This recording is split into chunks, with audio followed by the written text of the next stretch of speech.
Hello everyone. इस video के अंदर हम ट्रांसफॉर्मेशन ऑफ सेंटेंस पार्ट 2 के लगभग 85 क्वेश्चन हम सोल्व करने वाले हैं। इसके अंदर किस तरह के क्वेश्चन सोल्व करेंगे, चलिए मैं आपको दिखाता हूं। बहुत सारे क्वेश्चन आपको सीएपीएफ एग्जाम में इस तरह के मिलते होंगे कि आपको डायरेक्शन दी जाती होगी कि आपको चेंज करना है with the help of too और to, as soon as, no sooner, not only but also, so that, as well as, neither nor, despite, unless, but, though, enough, therefore, how, hardly and scarcely, since, it being, in order that. तो ये लगभग आपको इस तरह की direction दी जाती है कि आपको ये डायरेक्शन दी गई है और आपको सेंटेंस जो है रीराइट करना है। अब हम देखते हैं ये जो टॉपिक लिए गए हैं आपके सामने, ये सिविल सर्विस एग्जाम से, इंडियन फॉरेस्ट सर्विस एग्जाम से और सीएपीएफ एग्जाम से। सिविल सर्विस एग्जाम के अंदर एक कंपलसरी इंग्लिश पेपर होता है, इंडियन फॉरेस्ट सर्विस एग्जाम के अंदर एक जनरल इंग्लिश का पेपर होता है और सीएपीएफ के अंदर एक पेपर 2 होता है जिसमें ग्रामर सेक्शन होता है 25 मार्क्स का। इन तीनों एग्जाम से लगभग 25 साल के क्वेश्चन स्टार्टिंग फ्रॉम 1996 और 7, सिविल सर्विस एग्जाम के, इंडियन फॉरेस्ट एग्जाम के सभी वो क्वेश्चन जो अभी तक रिपीट हुए हैं, ये जो भी मैंने आपको टॉपिक दिखाए हैं उसमें से लगभग 85 क्वेश्चन मुझे मिले हैं और ये वीडियो बड़ी होने वाली है और मुझे नहीं लगता अगर आप इसको कर लोगे तो कहीं और आपको भटकने की जरूरत है। एक्सप्लेनेशन बहुत ही ज्यादा कॉम्प्रिहेंसिव है और इन डिटेल में आपको कॉन्सेप्ट बताऊंगा कि आपको करना क्या होता है इन सभी चीजों को सोल्व करने के लिए। पहला क्वेश्चन देखते हैं। क्वेश्चन आपके सामने है, he is rich but poor in health. आपको डायरेक्शन दी गई है कि आपको ये जो सेंटेंस है रीराइट करना है with the help of the word despite. जब भी आपको डायरेक्शन दी जाए कि आपको रीराइट करना है sentence with the help of any given word, आपको सबसे पहले पता होना चाहिए जो गिवन वर्ड है वो है क्या, कौन सी पार्ट ऑफ स्पीच है। क्या वो प्रेपोजिशन है, क्या वो कंजंक्शन है, क्या वो एडवर्ब है, क्या वो एडजेक्टिव है, वो है क्या चीज। अगर ये आपको क्लियर हो गया तो आप उसको यूज कर सकते हो। पहली चीज ये कि गिवन जो वर्ड है वो कौन सी पार्ट ऑफ स्पीच है। दूसरा, जो सेंटेंस आपको चेंज करने के लिए दिया गया है वो किस टाइप का सेंटेंस है। क्या वो सिंपल है, क्या वो कॉम्प्लेक्स सेंटेंस है, क्या वो कंपाउंड सेंटेंस है। अगर इतना पता चल गया तो आप चीजें कर लोगे। सिंपल सेंटेंस के अंदर कोई कंजंक्शन यूज नहीं होता है, कंपाउंड के अंदर सबऑर्डिनेट कंजंक्शन यूज होते हैं। कंपाउंड के अंदर आपके कोऑर्डिनेट कंजंक्शन यूज होते हैं, लेकिन कॉम्प्लेक्स के अंदर आपके सबऑर्डिनेट कंजंक्शन यूज होते हैं और कंपाउंड के अंदर आपके कोऑर्डिनेट कंजंक्शन यूज होते हैं। कोऑर्डिनेट कंजंक्शन कौन से होते हैं, एक एक्रोनिम आपने सुना होगा, fan boys. F stand for for, A for and, N for nor, B for but, O for or, Y for yet, S for so. जिसके अंदर आपको ये कोऑर्डिनेट कंजंक्शन मिल गए वो आपका हो गया कंपाउंड सेंटेंस। अब यहाँ पे बट आपको दिख रहा है जो कि एक कोऑर्डिनेट कंजंक्शन है और गिवन सेंटेंस क्या है, एक कंपाउंड सेंटेंस है। अब ये आपको विद द हेल्प ऑफ है प्रेपोजिशन डिस्पाइट ये आपको रीराइट करना है। देखिए प्रेपोजिशन के बाद क्या लिखना होता है, आपको एक ऑब्जेक्ट लिखना होता है। ये इसका यूज है कि प्रेपोजिशन के बाद एक ऑब्जेक्ट चाहिए ही चाहिए। अब ये जो डिस्पाइट प्रेपोजिशन है ये यूज क्यों होती है, कॉन्ट्रास्ट के लिए, कि एक गिवन आइडिया है उसको कंट्रास्ट करना है। देखिए आपके यहाँ पे गिवन सेंटेंस के अंदर दो आइडिया हैं, he is rich but poor in health. दो आइडिया हो गए, वो अमीर है लेकिन हेल्थ उसकी अच्छी नहीं है। तो आपको डिस्पाइट प्रेपोजिशन की हेल्प से क्या करना होगा, एक कॉन्ट्रास्ट दिखाना होगा। जैसे first idea is he is rich, second is he is poor in health. तो डिस्पाइट जब आप लिखोगे, डिस्पाइट उसके बाद ऑब्जेक्ट डालोगे। ऑब्जेक्ट क्या डालोगे, being rich. Okay, being rich एक स्टेट होगी जो कि एक ऑब्जेक्ट की तरह काम करेगा, इसके अंदर वर्ब नहीं है, ये एक ऑब्जेक्ट है। Despite being rich he is poor in health.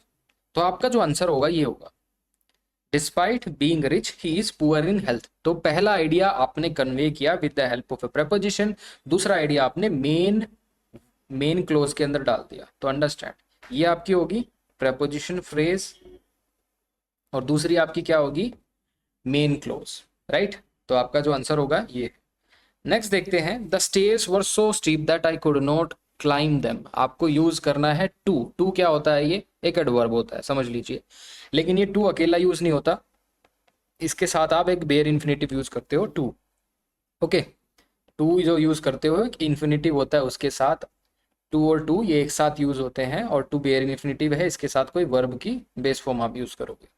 देखिए गिवन सेंटेंस क्या है, the stairs were so steep that I could not climb them. Given sentence के अंदर दैट कंजंक्शन यूज हुआ है जो कि एक सबऑर्डिनेट कंजंक्शन होता है। जो गिवन सेंटेंस क्या हो गया हमारा, कॉम्प्लेक्स सेंटेंस, राइट। तो कॉम्प्लेक्स सेंटेंस को आपको चेंज करना है with the help of to. आपके सामने दो ऑप्शन है, या तो आप टू और टू ये वाली चीज आप यूज करोगे और सो और दैट को आप ड्रॉप कर दोगे, राइट। Understand this. ये जो होते हैं टू और टू जो है ये एक तरह से आप मान सकते हो कोरिलेटिव कंजंक्शंस होते हैं, एक साथ यूज होते हैं। सो और दैट जो होते हैं एक साथ एक ही सेंटेंस के अंदर यूज होते हैं। अब जो गिवन सेंटेंस है इसमें सो और दैट का पेयर है, ये आपको ड्रॉप करना पड़ेगा। सो और दैट तो ड्रॉप हो जाएंगे और आप टू और टू का इसके अंदर यूज करोगे। Understand this.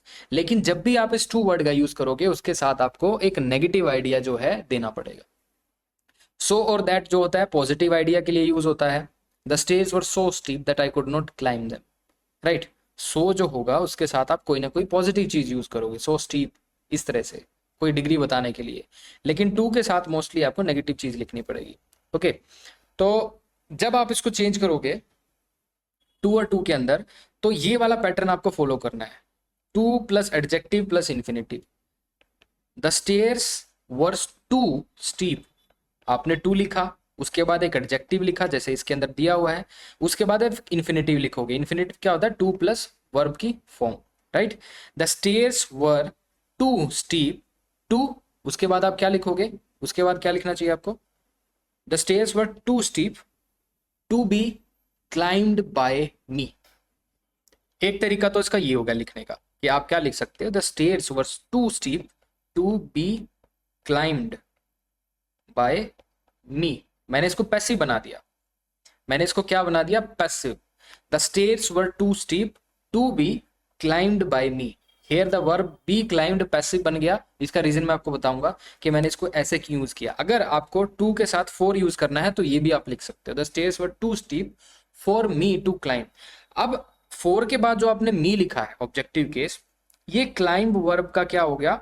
सब्जेक्ट। क्योंकि क्लाइंब वर्ब है उसके लिए एज एन क्या काम करेगा? ये इसका सब्जेक्ट होगा। क्योंकि क्लाइंब किसको करना है? स्टेयर्स को या आपको? आपको। You need to climb the mountain, you need to climb the stairs. तो ये जो मी है इस वर्ब का क्या बन गया? सब्जेक्ट बन गया। और ये हमने एक्टिव वॉइस के अंदर लिख दिया। लेकिन एट द सेम टाइम अगर मैं इसको ऐसे लिखूं, the stairs were too steep to be climbed by me. Understand this. अब ये जो वर्ब है क्लाइंब्ड, इसको मैंने पैसिव बना दिया। क्योंकि जनरली क्या होता है, जो टू से पहले लिखा हुआ एंटीसीडेंट होता है स्टीप, वो क्या होता है? उससे बाद में लिखी हुई वर्ब का सब्जेक्ट। लेकिन यहाँ पे steep can not B a subject, तो मैंने इस वर्ब को पैसिव ही बना दिया। और फिर मैंने बता दिया डूअर कौन है? बाय मी। ओके, तो ये दोनों तरीके से आप इसको लिख सकते हैं, दोनों ही ठीक है, घबराने की जरूरत नहीं है। मैं आपको ऑप्शंस दे रहा हूं कि आप किस तरह से चीजों को अप्रोच कर सकते हो। देखिए वीडियो थोड़ी लंबी होगी, कॉफी वगैरह जो भी आप पीते हो उसको लेके बैठिए ध्यान से। थर्ड स्टेटमेंट देखिए, he tried hard but could not compete with the other athletes. आपको सेंटेंस जो है स्टार्ट करना है विद द वर्ड हाउएवर। देखिए हाउएवर क्या होता है? एक सबऑर्डिनेट कंजंक्शन है। क्या है हाउएवर? एक सबऑर्डिनेट कंजंक्शन है, सबऑर्डिनेट कंजंक्शन। ओके, और हाउएवर किस लिए यूज करते हैं? दोबारा से कोई कॉन्ट्रास्ट दिखाने के लिए। ओके, आप किसके लिए यूज करोगे? कोई कॉन्ट्रास्ट दिखाने के लिए।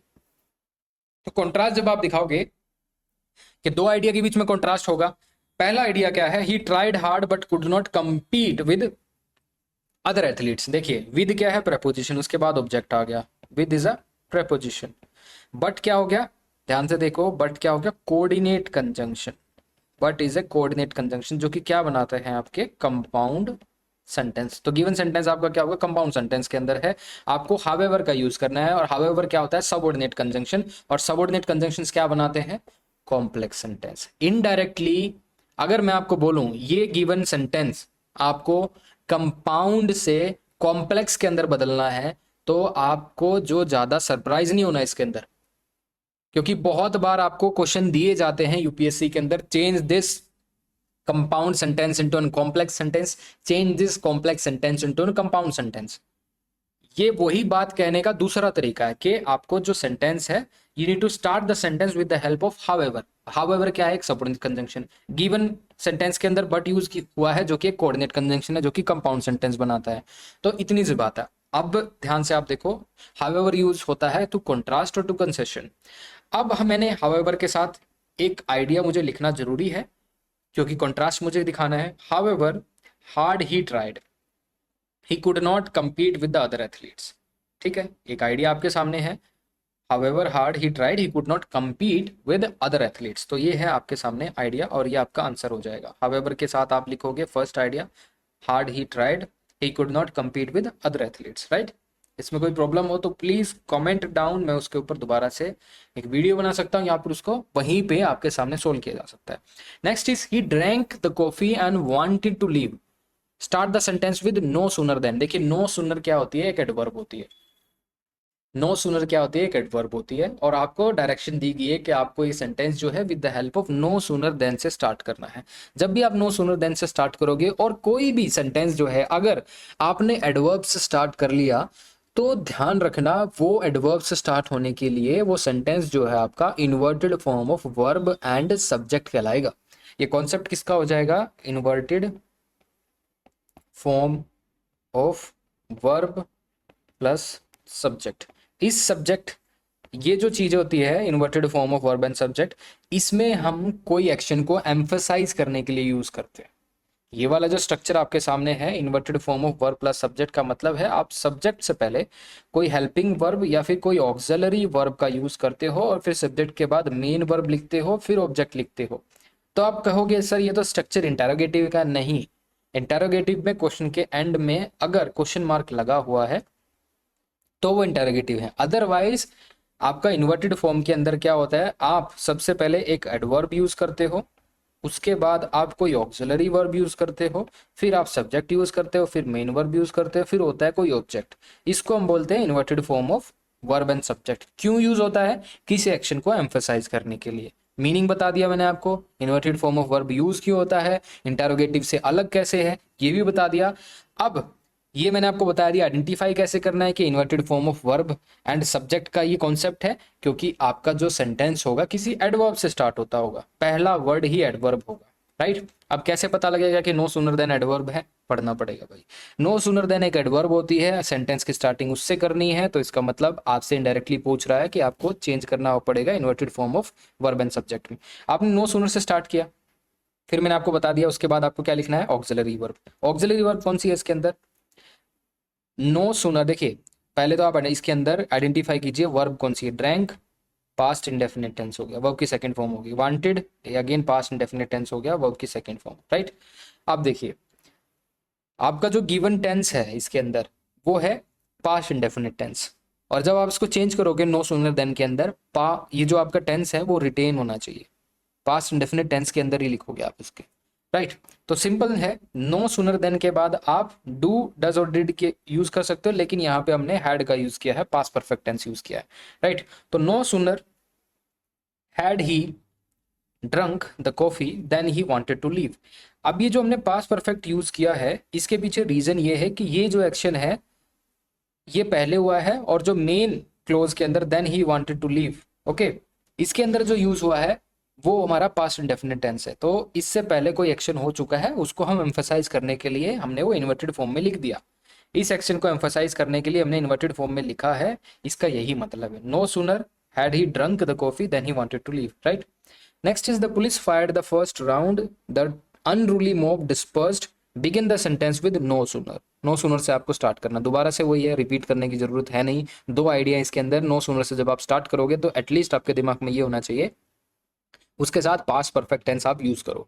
No sooner had the police, okay, no sooner had the police fired the first round, उसके बाद देन आप यूज करोगे the unruly mob dispersed, okay. यहाँ पे आपने पास्ट परफेक्ट यूज किया, फिर आपने देन यूज किया, फिर आपने पास्ट इंडेफिनिट टेंस यूज करा। Next is as soon as he pulled the trigger then the bullet came out of the gun. Sentence आपको शुरुआत करना है नो सूनर से। देखिए एज सुन एज भी एक कंजंक्शन होता है, ओके, और देन भी एक कंजंक्शन होता है गिवन सेंटेंस के अंदर। एक तो स्ट्रक्चरली देखे तो ये गलत है, as soon as is also conjunction, then is also conjunction, और दो क्लोज को ज्वाइन करने के लिए एक ही कंजंक्शन चाहिए होता है, तो इसमें एक कंजंक्शन एक्स्ट्रा है, तो हम देन को ड्रॉप कर देंगे और फिर हम क्या करेंगे, सेंटेंस की शुरुआत जो है नो सूनर से हो रही है, तो ये मतलब inverted form of verb and subject है।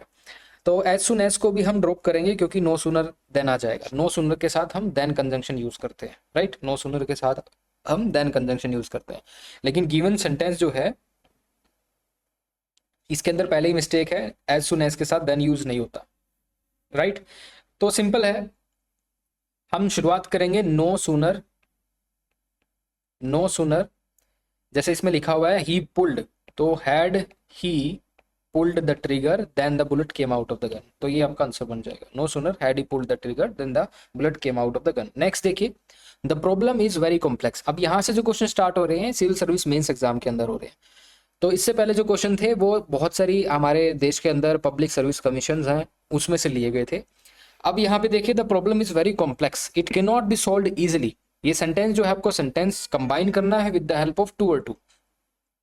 आपके सामने दो स्टेटमेंट है, the problem is very complex, it can not be solve easily. तो दो सेंटेंस हो गए आपके, क्योंकि इसके बीच में फुल स्टॉप लगा है तो इसका मतलब दो सेंटेंस आपको कंबाइन करना है with the help of too और टू। ओके, कंबाइन हो जाएंगे। कैसे होंगे आपको याद रखना है, टू के साथ कोई एडजेक्टिव लिखना पड़ेगा आपको, राइट, और कोई नेगेटिव एडजेक्टिव होना चाहिए, प्लस उसके साथ फिर आप क्या लिखोगे, to infinitive, to plus verb की फॉर्म। तो ये स्ट्रक्चर आपको फॉलो करना है, राइट। एक कॉज इफेक्ट रिलेशनशिप होगी कि एक आइडिया क्या है, प्रॉब्लम बहुत कॉम्प्लेक्स है, it can not be solved, तो आप इसको लिखोगे the problem is too complex to be solved. Okay, दो तरीके से आप इसको लिख सकते हो। देखो पहला तरीका तो ये है, the problem is too complex to be solved easily, एक तो तरीका ये है। अगर आप इसको थोड़ा और चेंज करना चाहो, देखो ये टू बी सोल्व्ड क्यों लिखा है पैसिव के अंदर, ये आपको क्लियर होना चाहिए। मैं बस ये बताना चाहता हूं, अगर आपने ऐसे बनाया the problem is too complex to solve, अगर आपने सिंपल ऐसा लिख दिया the problem is too complex to solve easily, वो गलत होगा, क्योंकि सोल्व वर्ब जो है इसका कोई ना कोई क्या होगा, सब्जेक्ट तो होगा ही, तभी तो वो एक वर्ब है।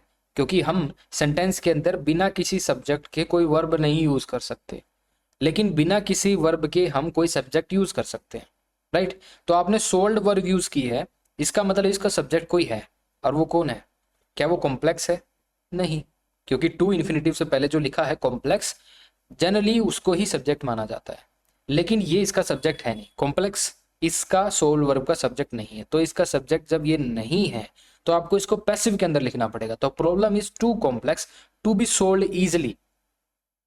अब इसके अंदर ये डिफाइन नहीं है कि इसका सब्जेक्ट है कौन, who is the doer here, या तो इजिली के बाद आप मी लिखिए वो पता चल जाएगा, लेकिन यहां पे स्कोप नहीं है क्योंकि गिवन सेंटेंस के अंदर कोई सब्जेक्ट नहीं बताया गया, तो आप यहां पे इसको पैसिव बना दोगे, राइट। तो आप इसको ऐसे लिख सकते हो, the problem is too complex to be solved easily, right. By me लिखना चाहो मत लिखना चाहो वो ऑप्शनल है, उसकी जरूरत नहीं है।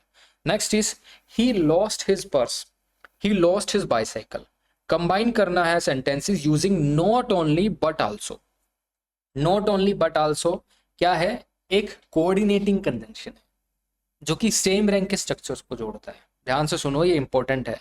नॉट ओनली बट आल्सो क्या है, को रिलेटिव कंजंक्शंस जो कि सेम रैंक के स्ट्रक्चर्स को जोड़ते हैं। सेम रैंक के स्ट्रक्चर्स का मतलब एडजेक्टिव एडजेक्टिव को जोड़ेगा, वर्ब वर्ब को जोड़ेगा, ओके, ऑब्जेक्ट ऑब्जेक्ट को जोड़ेगा। तो ये होता है इसका काम, सब्जेक्ट सब्जेक्ट को जोड़ेगा, राइट, सब्जेक्ट और सब्जेक्ट, राइट।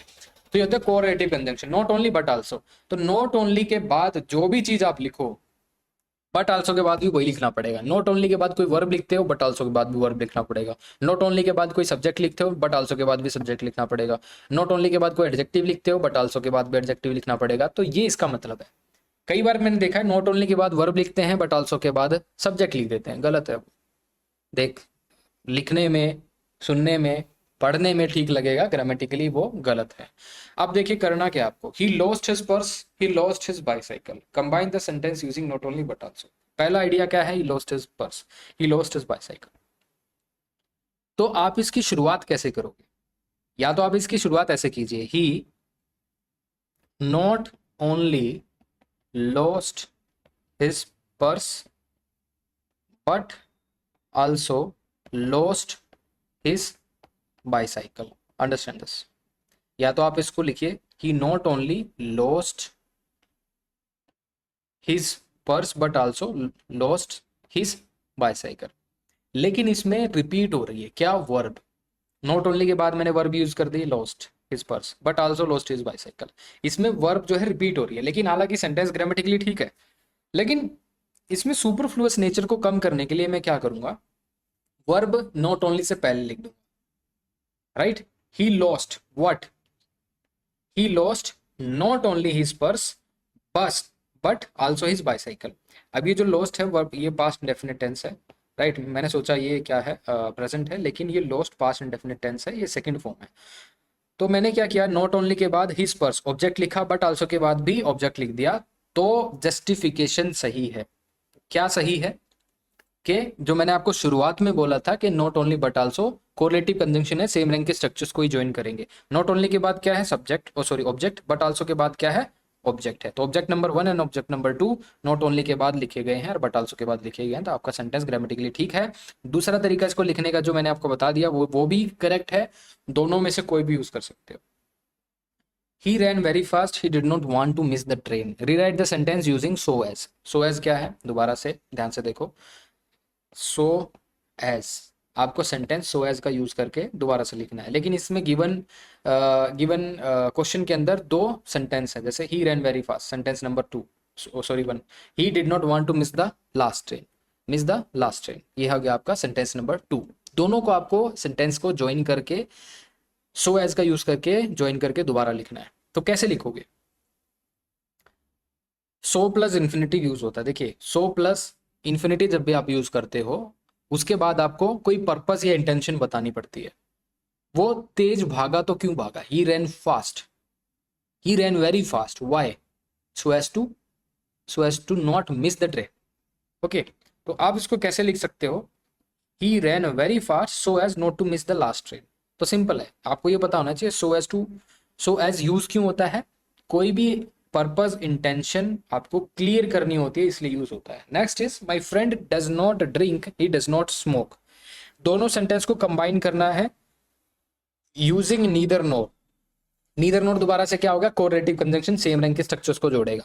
पहला आइडिया क्या है, देखिए state number 1, my friend does not drink, this is the statement number 1।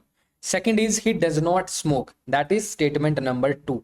Right, दोनों को कनेक्ट करना है with the help of neither NOR. Neither NOR correlative conjunction, same rank के स्ट्रक्चर्स को जोड़ेगा, object object subject subject verb verb. अब इसके अंदर देखिए, मैं इसको ऐसे शुरुआत कर सकता हूं, my friend neither drinks NOR smokes. क्या ये ठीक है, एक तरह से तो ठीक है। नीदर एक तरह से नोट का ही काम कर रहा है कि ना तो वो ड्रिंक करता है ना तो स्मोक करता है। Okay, my friend does not drink, he does not smoke, तो my friend neither drinks not smoke. तो गिवन सेंटेंस जो है, नीदर के बाद भी एक वर्ब यूज हुई है, नॉर के बाद भी एक वर्ब यूज हुई है, गिवन सेंटेंस ठीक है। तो आप इसको ऐसे लिख सकते हो, my friend neither drinks nor smokes. दूसरा तरीका क्या होगा इसके लिखने का, दूसरा तरीका भी यूज कर सकते हो आप, जैसे वो थोड़ा कॉम्प्लेक्स हो जाएगा, जरूरत नहीं है, सुपरफ्लूस हो जाएगा, उसमें अननेसेसरी वर्ब या फिर ऑब्जेक्ट बार बार यूज हो रहे होंगे जो कि जरूरत नहीं है, तो सिंपल रखते हैं इसको। Next question is work hard you will not succeed in life. आपको डायरेक्शन दी गई है कि इस क्वेश्चन के अंदर आपको अनलेस का यूज करके इसको रीराइट करना है। अब अनलेस होता क्या है, जैसे मैंने आपको बताया है बार बार कि आपको आइडेंटिफाई करना है जो गिवन वर्ड है वो कौन से पार्ट ऑफ स्पीच से बिलोंग करता है। अनलेस इज अ कंजंक्शन और इसका मतलब होता है इफ नॉट एक्सेप्टिव।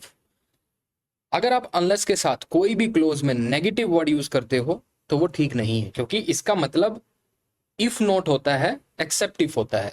तो पहले इसका आंसर, इसका मीनिंग नेगेटिव है, उसके साथ जो क्लोज आप यूज करोगे वो भी नेगेटिव हो गया, तो डबल नेगेटिव हो जाएगा, आपका मीनिंग बदल जाएगा। ठीक है, इसलिए आप क्या करते हो, अनलेस के साथ जो क्लोज लिखते हो कभी नेगेटिव नहीं लिखते, मेन क्लोज जो होती है उसके अंदर आप नेगेटिव लिखते हो। राइट, तो आपका जो इसमें करेक्शन होगा वो ये होगा, you will not succeed in the life unless you work hard. देखो, उसको दो तरीके से लिख सकते हैं, या तो आप स्टार्ट करोगे अनलेस यू वर्क हार्ड, उसके बाद आप कोमा लगाओगे, क्योंकि ये जो है आपकी सबऑर्डिनेट क्लोज होगी और ये जरूरी है कोमा लगा के बताना कि यहां पे आपकी जो क्लोज है सबऑर्डिनेट क्लोज खत्म हो रही है और इसके बाद मेन क्लोज शुरुआत हो रही है। मेन क्लोज कौन सी है? You will not succeed in the life, जिसका इंडिपेंडेंट एग्जिस्टेंस है वो है main clause, right. Next is I have some duties I must perform them. आपको जो सेंटेंस है रीराइट करना है with the help of infinitive. Infinitive क्या होता है? टू प्लस वर्ब की base form. Understand this, verb की बेस फॉर्म है, not even first form, not even second, not even third, it is the base form. इसको हम infinitive बोलते हैं। और इन्फिनेटिव किस लिए यूज किया जाता है? For any kind of purpose. कोई पर्पस आपको बताना, जब आपको कोई पर्पस बताना होता है तब आप इन्फिनेटिव का यूज करते हो। और infinitive can hold N one idea. तो इन्फिनेटिव से एक आइडिया डिलीवर हो सकता है। तो आपकी जो मेन क्लोज होगी उसके अंदर एक आइडिया होगा, इन्फिनेटिव के अंदर दूसरा आइडिया होगा, तो आपका आइडिया डिलीवर हो जाएगा। यहाँ पे देखो गिवन सेंटेंस के अंदर दो सेंटेंस है, I have some duties I must perform them. तो दो आइडिया है, आइडिया नंबर 1, आइडिया नंबर 2। एक आइडिया को आप इन्फिनेटिव की मदद से लिख सकते हो, दूसरे की आप मेन क्लोज के अंदर आइडिया आप डिलीवर कर सकते हो। जैसे आप बोलोगे I have some duties, this is the idea 1 to perform, तो डायरेक्टली आप क्या लिख दोगे? To perform. I have some duties to perform, right. तो this is your answer. Next is he is a learned man he can not make that mistake. ये आपको sentence जो है कंबाइन करने हैं टू और टू की मदद से। ही इज अ लर्नड मैन मतलब ही इज नॉलेजेबल मैन, उसके एक्सपीरियंस इतने हैं। ही can not make that mistake, वो ये मिस्टेक कर ही नहीं सकता। और ये जो सेंटेंस आपको टू और टू से कंबाइन करना है। जैसे देखिए फर्स्ट टू और टू हम किस लिए यूज करते हैं? जहां पे भी आपको कोज और इफेक्ट रिलेशनशिप एस्टेब्लिश करनी होती है, तो टू के साथ कोई एडजेक्टिव लिखते हो, फिर उसके बाद आप टू प्लस इन्फिनेटिव लिखते हो, right, bare infinitive, to plus verb की बेस फॉर्म। तो ये आपका स्ट्रक्चर रहेगा। जनरली हम टू के साथ क्या लिखते हैं? कोई भी नेगेटिव एडजेक्टिव।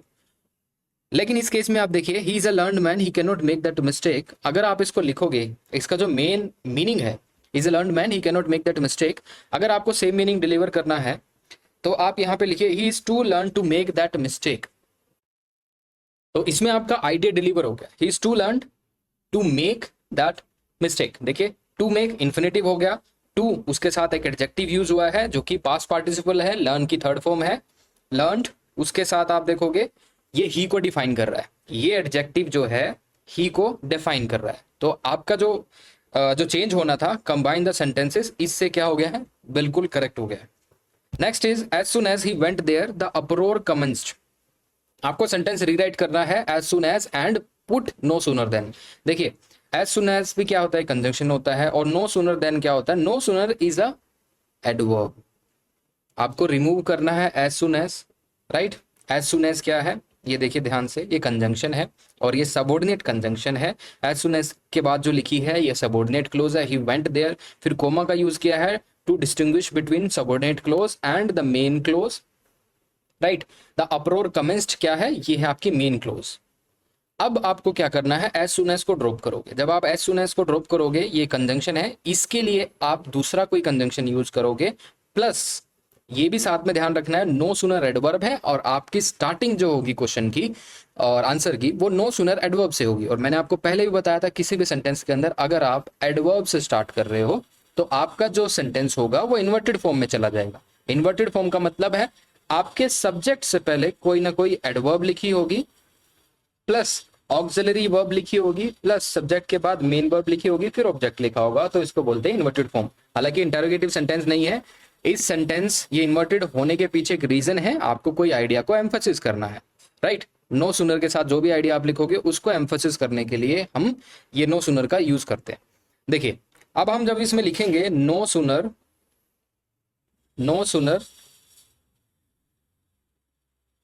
हैड ही, इसके साथ एक चीज जरूरी है जो कि ध्यान रखना है, पास्ट परफेक्ट टेंस यूज होगा। Had he gone there the uproar commenced.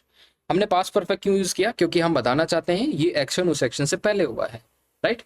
तो आपका जो आंसर होगा, your answer would be no sooner had he gone there then the uproar commenced. देखिए इसमें बहुत सारी जगह डाउट रहता है कि क्या हमें हैड गॉन ही यूज करना चाहिए या फिर डिड ही गो भी यूज कर सकते हैं। देखो दोनों का मीनिंग सेम ही है, इस केस के अंदर आप यूज कर सकते हो no sooner did he go there then the uproar commenced. कोई ज्यादा फर्क इससे पड़ेगा नहीं, आप इसमें लिख सकते हो। हालांकि अगर आपको कोई पर्टिकुलर चीज एम्फोसिस करनी है कि ये एक्शन जो है इससे पहले ही हुआ है, तो आप पास्ट परफेक्ट टेंस लिखिए। अगर दोनों एक्शन आपको लगता है कि साइमल्टेनियसली हुए हैं तो आप डिड ही गो भी यूज कर सकते हो, राइट। ये पास्ट इंडेफिनिट टेंस होगा। Next is either the father or the son has not taken it. आपको नीदर नोर का यूज करना। देखो ईदर में तो आपको चॉइस करनी होती है, या तो फादर ने या फिर सन ने उसको नहीं लिया है, हैज नॉट टेकन इट। अब आपका मीनिंग ही चेंज हो जाएगा जब आप नीदर नोर करोगे, ना तो फादर ने ना तो सन ने, किसी ने उसको नहीं लिया है, नॉट टेकन इट। अब जब आप नीदर नोर का यूज करोगे, ईदर और नीदर नोर दोनों कोरिलेटिव कंजंक्शन है, इसके बाद जो भी आप लिखोगे वो सेम रैंक का होना चाहिए, मतलब सब्जेक्ट सब्जेक्ट ऑब्जेक्ट ऑब्जेक्ट। अब जब आप इसको चेंज कर रहे होगे तो आपको ये ध्यान में रखना है कि मीनिंग जरूर चेंज होगा, क्योंकि नीदर और नीदर नोर जो होता है वो एक्सक्लूजन के लिए होता है, मतलब कोई भी चीज उसमें से नहीं, ईदर और सिलेक्शन के लिए। जब आप यहाँ पे लिखोगे neither the father nor the son has taken it, मैंने क्या किया है, नीदर के बाद क्या लिखा है, कौन सा है ये, द फादर एक सब्जेक्ट है, नोर द सन भी क्या है, सब्जेक्ट है, और उसके बाद एक वर्ब यूज की है हैज टेकन इट, जो कि पास्ट परफेक्ट टेंस है। Understand this. हमने इसके साथ सिंगुलर वर्ब यूज की है, क्योंकि नीदर नोर जब ये कंस्ट्रक्शन आप यूज करते हो, इस कंस्ट्रक्शन के साथ जो नियर मोस्ट सब्जेक्ट होता है वर्ब से, जो कि यहाँ इस केस के अंदर द सन है, वो हमारा सिंगुलर है, तो इसीलिए वर्ब भी सिंगुलर आ गई। तो आपका आंसर हो गया neither the father nor the son has taken it. इसके पीछे आपको आइडिया ये समझना है कि नीदर के बाद जो लिखा है वो सब्जेक्ट है, नोर के बाद भी जो लिखा है सब्जेक्ट है, तो बिल्कुल ठीक है। Next is you tell me the truth I shall not punish you. Rewrite the sentences beginning with unless. दोबारा से समझिए, अनलेस क्या है, सबऑर्डिनेट कंजंक्शन है। सबऑर्डिनेट कंजंक्शन है अनलेस, उसके साथ क्या नहीं यूज करते हम, नेगेटिव क्लोज नहीं यूज करते। नेगेटिव किसके अंदर आएगा, मेन क्लोज के अंदर आएगा, क्योंकि अनलेस का मतलब ही होता है इफ नॉट और एक्सेप्ट इफ, राइट। अब जब आप अनलेस लिखोगे, अनलेस लिखोगे उसमें एक आइडिया आपको डिलीवर करना है, दूसरा आइडिया आपको मेन क्लोज के अंदर डिलीवर करना है। और समझ में ये आना चाहिए कि इसके अंदर कोज इफेक्ट रिलेशनशिप होगी। अनलेस के अंदर कोई कंडीशन होगी, राइट, अनलेस के अंदर कंडीशन होगी, this is not a condition of a time, क्योंकि अनटिल जो होती है उसमें कंडीशन ऑफ अ टाइम होती है, अनलेस जो होती है उसके अंदर कंडीशन ऑफ टाइम नहीं होती। कोई कंडीशन ऐसी होती है जो कि हम फुलफिल कर सकते हैं, लेकिन टाइम की कंडीशन नहीं होती। Understand this. जो negative statement I shall not punish you, वो पॉजिटिव स्टेटमेंट के अंदर आ जाएगी, मेन क्लोज के अंदर आई शैल पनिश यू। और अनलेस के साथ हम क्या कर देंगे, unless you tell me the truth I shall punish you. देखिए, unless you tell me the truth I shall punish you, ये इसका मतलब यही है, जब तक तुम मुझे सच नहीं बता दोगे आई शैल पनिश यू। तो ये इसका मीनिंग हो जाएगा। Understand this. अगर यहाँ पे आप लिखते हो, समझो, अगर आप लिख देते हो यहाँ पे unless you tell me the truth I shall not punish you, तो ये मीनिंग ही अलग हो जाएगा। जब तक तुम मुझे सच नहीं बताओगे तब तक मैं तुम्हें पनिश नहीं करूंगा। It has no meaning at all, it has no meaning at all. Understand this. तो ये मीनिंग ही गलत हो जाएगा। जब तक तुम मुझे सच नहीं बताओगे I shall not punish you, तुम जिस टाइम तुम मुझे सच बता दोगे उसी time I will start punishing you. ये मीनिंग नहीं देना हमें, मीनिंग ये देना है unless you tell me the truth I shall punish you, जब तक तुम मुझे सच नहीं बता दोगे तब तक I will punishing you. Okay, तो ये होना चाहिए। Next is not only Ram but also Gopal did it. आपको रिमूव करना है नॉट ओनली बट आल्सो, और वहां पे उसकी जगह as well as conjunction use करना। देखिए, नॉट ओनली बट आल्सो क्या है, कोरिलेटिव कंजंक्शन है, वो रिमूव करना है। उसकी जगह आप क्या लिखोगे, एज वेल एज यूज करोगे, no problem. As well as sequence के लिए दिखाया जाता है, राइट।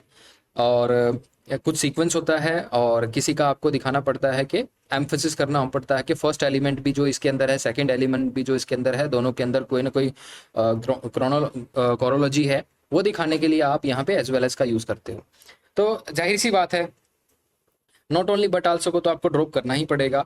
तो आप यहाँ पे क्या लिखोगे, सिंपल अफर्मेटिव सेंटेंस बन जाएगा इसके अंदर, Ram as well as Gopal did it. Tense आपको मेंटेन करना है, पास्ट इंडेफिनिट टेंस है वो आपको मेंटेन करना पड़ेगा। तो आप यहाँ पे क्या लिखोगे, Rama as well as Gopal did it. Okay, इसके अंदर आपको ये जरूर जानना है कि जो एज वेल एज है इसके बहुत सारे यूज होते हैं। एज वेल एज एक एडवर्ब भी होती है, राइट, और एज वेल एज जो है यहाँ पे एक प्रेपोजिशन भी है। ओके, और एक सिंपल यहाँ पे आप बोलोगे कि एक एंड की तरह भी यूज होता है। एज वेल एज का मतलब होता है इन एडिशन टू समथिंग। तो Rama in addition to Gopal did it, तो ये है दोनों को ऐड कर रहे हैं, राइट। तो इसमें जो मेन जो सब्जेक्ट होगा वो गोपाल होगा, क्योंकि it is the nearest one two the verb. तो नेक्स्ट होगा हमारा the farmer worked so hard that he might not starve. Remove करना है आपको सो एंड दैट, और इसकी जगह आपको लीस्ट यूज करना है। देखिए, सो एंड दैट आपने यू जो है रिमूव कर दिया, नो प्रॉब्लम, उसकी जगह आपने लीस्ट यूज कर लिया। लीस्ट भी एक कंजंक्शन होता है जिसका मतलब होता है इन ऑर्डर टू प्रिवेंट। ये कंजंक्शन नेगेटिव मीनिंग के लिए होता है। Lest is a conjunction that means in order to prevent और फॉर फियर दैट, तो इसलिए आप यहाँ पे लीस्ट यूज करते हो। तो लीस्ट के साथ आपको ये ध्यान रखना है, उसके साथ कुछ भी नेगेटिव आप मत यूज कीजिए क्योंकि वो पहले से ही नेगेटिव होता है। The farmer worked hard lest he staff. दूसरी चीज आपको ये ध्यान रखनी है कि लीस्ट के साथ आप टू नहीं यूज करते, राइट, आप उसके साथ बेयर इन्फिनेटिव यूज करोगे। तो ध्यान रखना, आप वहां पे base form of the verb use करोगे, कोई दूसरी फॉर्म नहीं आएगी इररिस्पेक्टिव कोई भी उसके अंदर टेंस यूज किया है। ओके, लीस्ट ही स्टाफ, तो लीस्ट यहाँ पे कंजंक्शन हो गया, इसके साथ जो कंडीशन लिखी है कि ये कंडीशन से बचने के लिए, okay, in order to prevent that lest he starve, इस कंडीशन से बचने के लिए the farmer worked hard, right, the farmer worked hard lest he starve. Next है hardly had I arrived at the gate when my servant brought the horses. आपको क्या करना है, हार्डली को रिमूव करना है, स्कार्सली। देखो हार्डली स्कार्सली दोनों ही एडवर्ब हैं और स्टार्टिंग जब एडवर्ब से ही हो रही है आपके सेंटेंस की, हार्डली से भी और स्कार्सली से भी, और जो गिवन सेंटेंस है ऑलरेडी इन्वर्टेड फॉर्म के अंदर है, मतलब आपने सब्जेक्ट से पहले ऑक्सिलरी वर्ब यूज की है और उसके बाद मेन वर्ब यूज की है, और ये पास्ट परफेक्ट टेंस है। और यहाँ पे देखोगे माय सर्वेंट ब्रॉट, ये पास्ट इंडेफिनिट टेंस है, तो सीक्वेंस दिखा रहा है।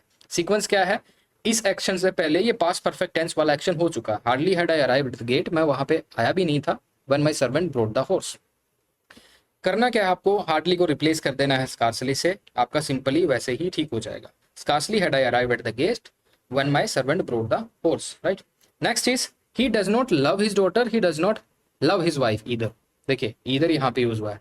अब आपको दोनों सेंटेंस यूज कर ज्वाइन करने हैं with the help of neither nor. Neither nor क्या होते हैं, कोरिलेटिव कंजंक्शन, और एक्सक्लूजन के लिए, मतलब दोनों ही चीजें नहीं होती तब हमें नीदर नॉर का यूज करना पड़ता है। ईदर इज फॉर वन, दोनों में से आपको एक चूज करना पड़ता है, दैट इज फॉर ईदर। तो देखिए, और मैं पहले ही बता चुका हूं, नीदर के बाद जो भी आप लिखोगे, राइट, नीदर के इमीडिएट बाद कुछ भी, नीदर के बाद आप जो भी लिख रहे हो, या तो वो सब्जेक्ट होगा या ऑब्जेक्ट होगा, एडवर्ब होगा, एडजेक्टिव होगा, वही चीज आपको नोर के बाद लिखनी है। तो ये होता है सेम रैंक के स्ट्रक्चर्स को ज्वाइन करना। जब आप यहाँ पे लिखोगे, इसमें सुपरफ्लुअस मीनिंग ना आए, इसमें वर्ब रिपीट ना हो, इसमें बार बार कोई सब्जेक्ट रिपीट ना हो, कुछ भी चीज ऐसे रिपीटेशन ना हो, तो हम क्या करते हैं, हम ये वाला मीनिंग यूज करते हैं, he loves neither his daughter nor his wife. हमने क्या किया है, हमने नीदर से पहले वर्ब को यूज कर लिया है, so that verb again and again not to be repeated, इसीलिए। तो नीदर के बाद हमने लिख दिया ऑब्जेक्ट। पीछे मैंने केस दिखाया था जिसमें नीदर के बाद हम सब्जेक्ट यूज कर रहे थे, लेकिन इस केस में आप देखिए, he loves neither his daughter nor his wife, दोनों ही क्या है, ऑब्जेक्ट है। अंडरस्टैंड दिस, ये बहुत इंपॉर्टेंट है। तो नीदर और नॉर, इसके बाद जो भी लिखोगे सेम रैंक का होना चाहिए। नेक्स्ट इज मच दो I wanted I could not reach her. Rewrite the sentences using however. Again however क्या है, however is a subordinate conjunction, right? तो much though I wanted I could not reach her, आपको यहाँ पे however का use करना है। however किस लिए यूज होता है, however आप कहीं पे एक कॉन्ट्रास्ट दिखाना चाहते हो, राइट, एक कॉन्ट्रास्ट दिखाने के लिए आप however का यूज करते हो, इसीलिए यहाँ पे आपको बोला गया है कि आप however का यूज कीजिए। लेकिन ध्यान रखिए, however एक कंजंक्शन है और दो भी एक कंजंक्शन है जिनके मीनिंग सिमिलर है। लिटिल बिट डिफरेंस होता है, जो कि मैं यहाँ पे नहीं बताऊंगा क्या डिफरेंस होता है, लेकिन मैं फिर भी बता दूं कि हाउएवर भी सबऑर्डिनेट कंजंक्शन है, दो भी एक सबऑर्डिनेट कंजंक्शन है, और आप यहाँ पे दो कंजंक्शन नहीं यूज कर सकते क्योंकि क्लोज दो है, राइट, अंडरस्टैंड दिस।